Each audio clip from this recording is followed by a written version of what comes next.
In this video, I would like to talk about a functionality in the graphomate matrix, which is called calculated aggregates. Why do you need calculated aggregates? For example, you want to display your measures and you don't want to show the sums for all kind of measures.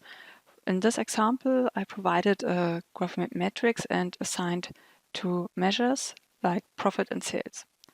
Over here, you can see that we choose a special kind of summarization, and in this pop-up you can choose between sum, average and so on.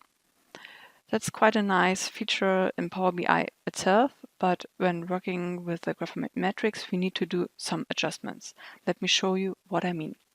I'm going to open the graphomate property sheet and I'm going to see the default settings for the matrix.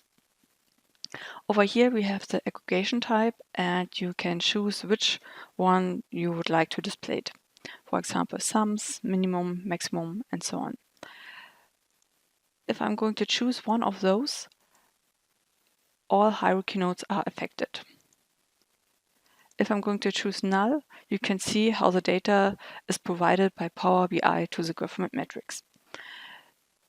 Let me show you how we can display the sums for profit and how the maximum values for sales are displayed.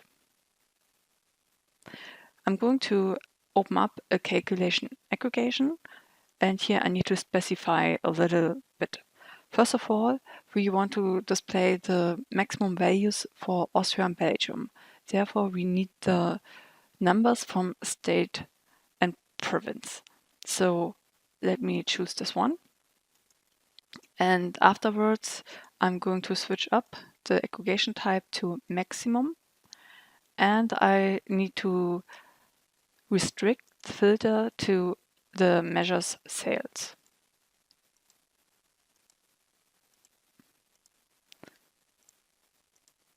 As you can see, I got the new values for the hierarchy nodes. To get the overall, I just need to duplicate my calculated aggregate and switch up the target dimension to country and region, which implies that we get the overall node value. So that's it for the sales part. And now I'm just going to change the aggregation type for all left hierarchy nodes. And then I'm going to switch to sums. And as you can see, all the sums are provided for profit itself.